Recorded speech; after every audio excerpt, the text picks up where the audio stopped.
Urugendo rwa nyina Marie Claire rwatangiriye mu modoka irevuye muri gare ya Nyabugogo mu mujyi wa Kigali yerekeza muri gare ya Kimironko naho ni mu mujyi wa Kigali.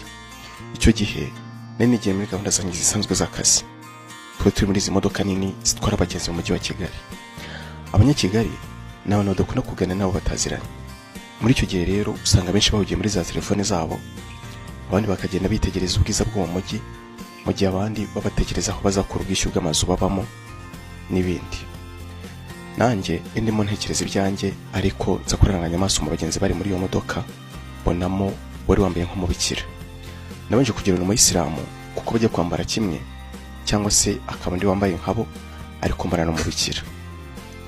Twari tumaze nk'iminota 10 duhagurutse twenda kugera ku Kinamba. Nk'umuntu natangiye kumutekerezaho ari nako mwitegereza. Ntabwo namubonaga neza, ariko nabonaga ari umukobwa ukiri muto wenda hagati y'imyaka 25 na 27. Natangiye kwibaza nti kuko uyu mukobwa mwiza ikizangaha ibi bintu bigiriyemo iki? Ese ubundi bazabishobora koko? Mbese namwibajijeho byinshi birimo no kumenya uko yitwara iyo hagize abasore bifuza kumutereta. Hashize iminota 5 mwitegereza nungutse igitekerezo. Natekereje kumuvugisha hanyuma yankundira nkamusaba nimero. Nubwo nengiye mu kazi niyemeje ko aho uwo mukobwa aza kuviramo ariho nanjye nza gusigara nkagerageza nkareba kampa nimero ye. Uko imodoka hagararaga ntitaye kuhigeze, nabaga niteguye ko nanjye ngiye kuvamo.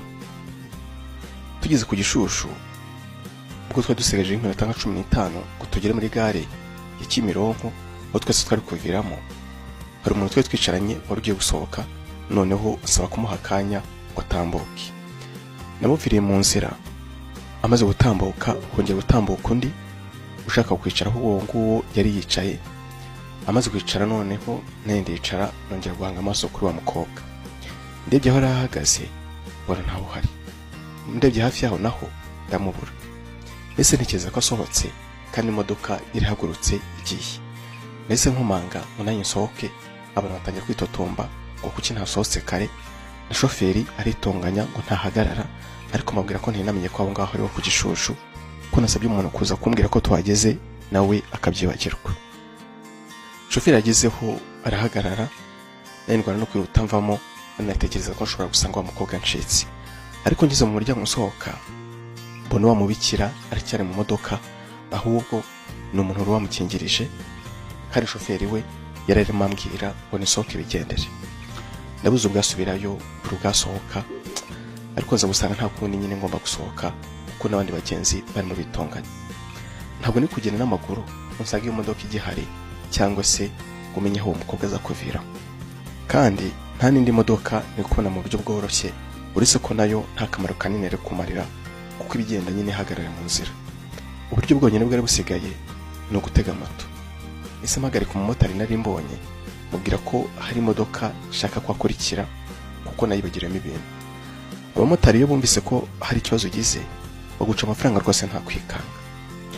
Ariko nagerageje gukatuza, nawe akuraho make ubundi turajyana.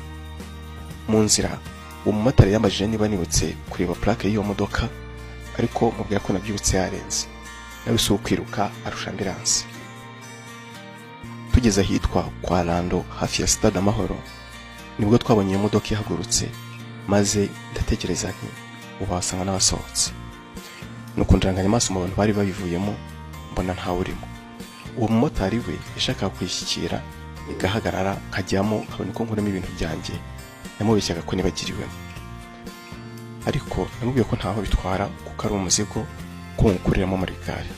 Nuko agenda inyuma yayo kugeza igeze muri gare, ndamwishyura aragenda, nanjye njya kureba uwo mubikira.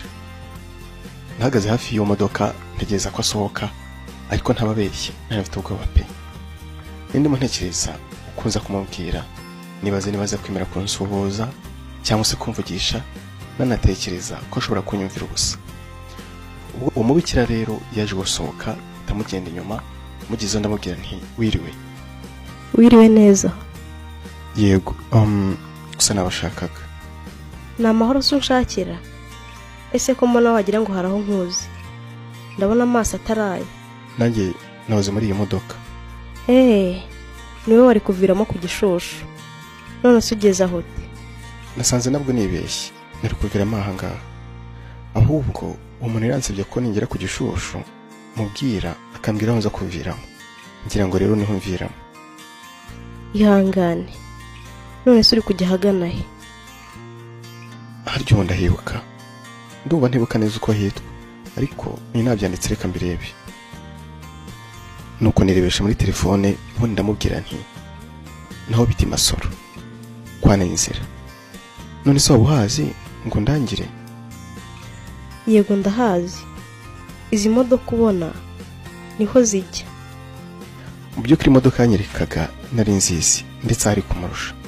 I Kigali nari mpamaze imyaka myinshi, ariko ese mubwira nti none se kugereyo nangaye?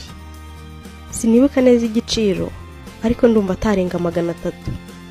None se nta mafaranga ufite ku ikarita? Simbizi, harya babireho ati. None se wari washyize ahangahe?